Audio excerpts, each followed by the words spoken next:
Shalom, brother Yair Banyanyam, coming with a lesson, going into the things that we're seeing in the news,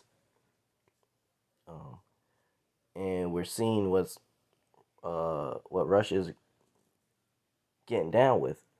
They're making allegiances. But before I get to the news clip, I'd like to give all praise, honor, and glory to Yahweh, Bahashem Yahweh Shai, Bahashem Rahak Wadash. Give double honors to Apostle Elders, Great Millstone, and shalom to the hopeful elect. Like I was saying, Russia's making allegiances. They're getting themselves prepared for what's coming, which we know is Armageddon or World War III. But we're seeing it play out. So I have two news clips I'm gonna bring out to show this. Russia's President Putin has signed what he's calling a breakthrough defense pact with North Korea after his first visit to the isolated state in almost a quarter of a century. The agreement says that the two countries will protect each other in the event of what they call foreign aggression. Tonight, President Putin has arrived in Vietnam for talks with the country's communist leaders. Shama Khalil reports from South Korea. Vladimir Putin's Pyongyang trip was choreographed to a T, with some surreal made-for-TV moments, like this one of him driving Kim Jong-un on the streets of Pyongyang. Earlier, Kim Il-sung Square at the heart of the North Korean capital was buzzing with crowds and color, as the two globally isolated leaders reveled in each other's company and what Mr. Kim described as a new level of alliance. We highly appreciate your consistent and unwavering support for Russian policy, including the Ukrainian direction. I mean our fight against the hegemonic imperialist policy imposed for decades by the United States and its satellites. Since his war on Ukraine, Vladimir Putin and Kim Jong-un have grown ever closer. Now they've signed a defense agreement that calls for mutual assistance in the event of aggression against either side, a move that will no doubt deepen Washington's anxieties. I have no doubt that this powerful treaty signed between our two countries will be very constructive and will be a driving force in the creation of a new multinational world, free from domination, hegemony, and unilateral authority. High on Vladimir Putin's priority list is his need for more weapons as the war in Ukraine continues. Russia is desperate to replenish its depleting stockpile, and North Korea can provide that. According to the US and South Korea, it's already been doing so. Moscow and Pyongyang have denied any arms transfers. Kim Jong-un has his own urgent requests. His country, which has been heavily sanctioned for years, is struggling and needs money, fuel, food, and other forms of aid. Kim Jong-un and Vladimir Putin have been pressured by the West and shunned by the world. They know there are limitations to what their pariah states can realistically offer each other. But for them, this deepening relationship means they haven't yet run out of options. Shaima Khalil, BBC News, Seoul. Kim Jong-un. So as you see,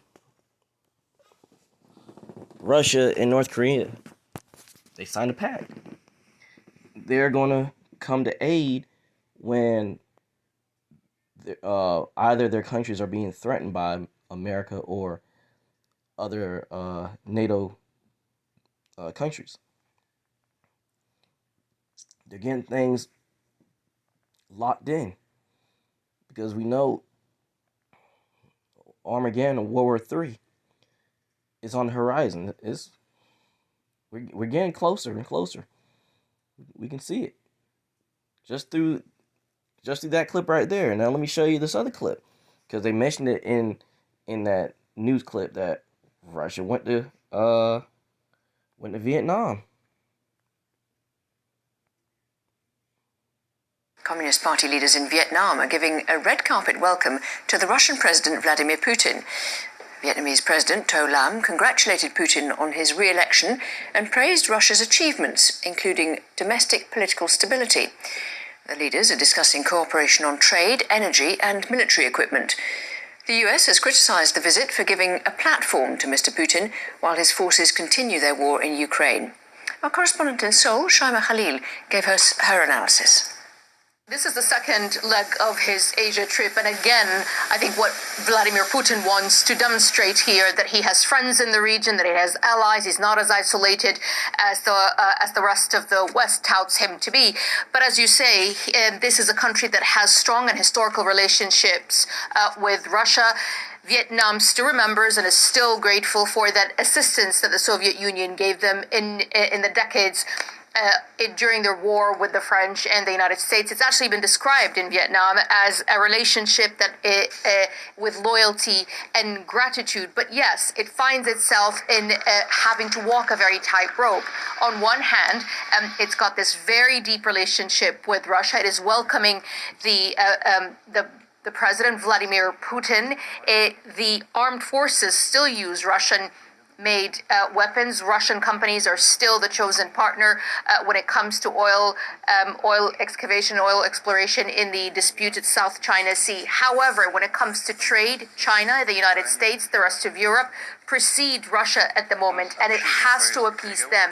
It has to be seen as striking that balance. But also remember that even though it has never condemned the war in Ukraine and has abstained from many resolutions in the UN condemning the war in Ukraine, it has managed to, again, maintain good ties with Kyiv, actually managed to send some aid, because, again, historically, many thousands of Vietnamese have lived and studied in Ukraine. So this is typical Vietnamese bamboo diplomacy, if you will, which is friends with everyone. But given how tense and how difficult the global terrain is, especially with the war in Ukraine raging, being an ally with Russia, being a friend, a historical friend with Russia, pushes it to be more careful.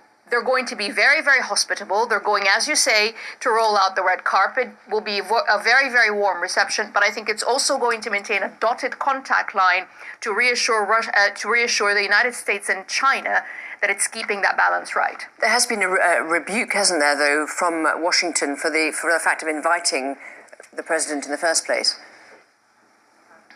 That's right, and I think it is expected, because Washington is quite worried and angry that Vladimir Putin has been given that kind of attention. I mean, remember his visit to North Korea has been covered all over the world. It has garnered a lot of attention. It has raised a lot of question, but also raised a lot of worry. And I think the United States is again concerned about the fact that Vladimir Putin is not only given a warm reception. The way they see it is that he's almost given a platform to promote his war in Ukraine.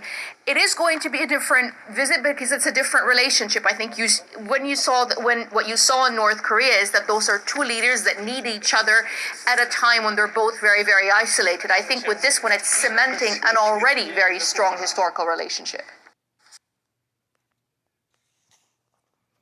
As you see it there, Russia's they're playing it a certain way. They're being strategic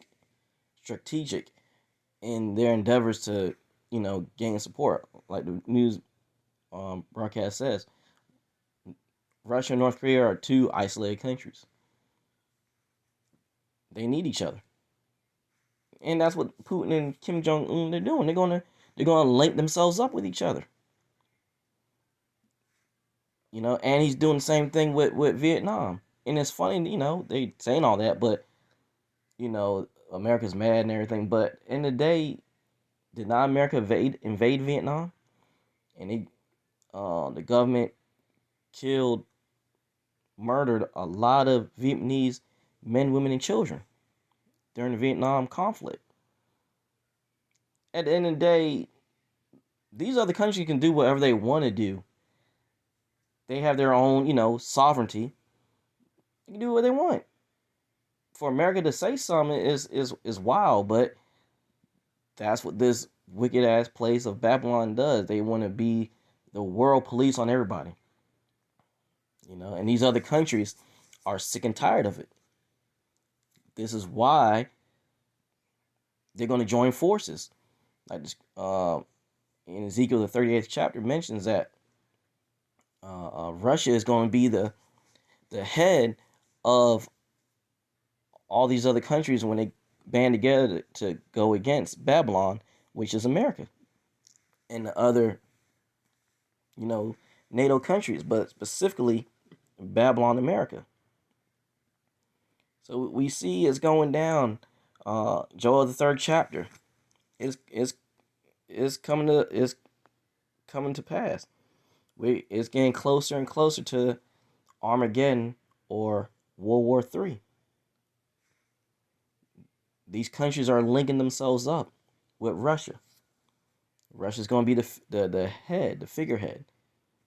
You see it coming.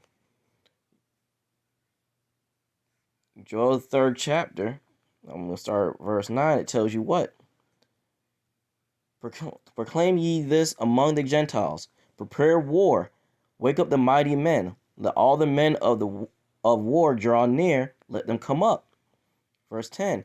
Beat your plowshares into swords and your pruning hooks into spears. Let the weak say, I am strong.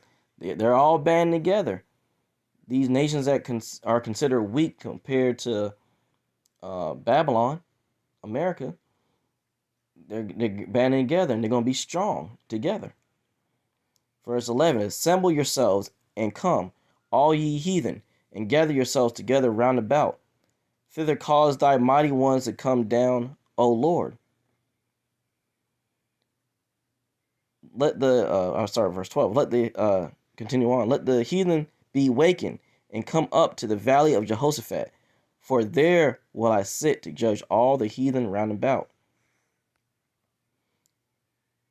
So as you see, that's where this is going to be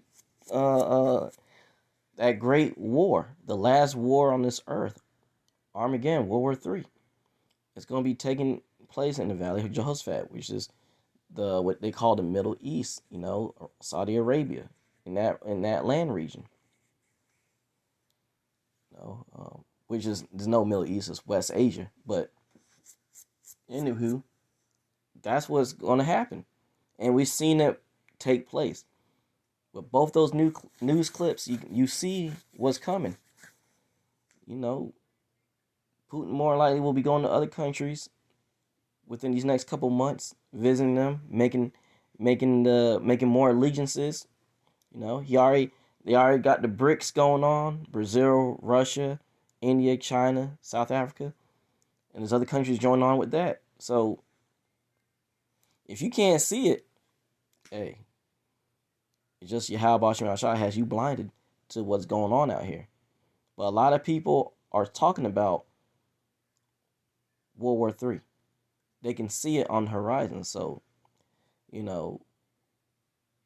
I pray that was edifying to the flock who are watching and staying abreast to the things that's going on the earth, on this world stage.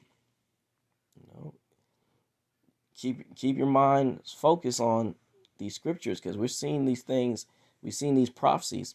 They're coming off the pages. Things are going down. So keep watching, keep praying, and just keep doing what you need to do for Yahweh Shem Yahushai. Because it's not much longer. It's not much longer. Again, I pray that was edifying to the flock. I'd like to give all praise, honor, and glory to Yahweh, Bahashem Yahushai, Bahashem Rachakodash. Double honors to apostle elders, a great Muslim again, true leaders of Israel, teaching that 100% truth. And shalom to the hopeful elect till next time.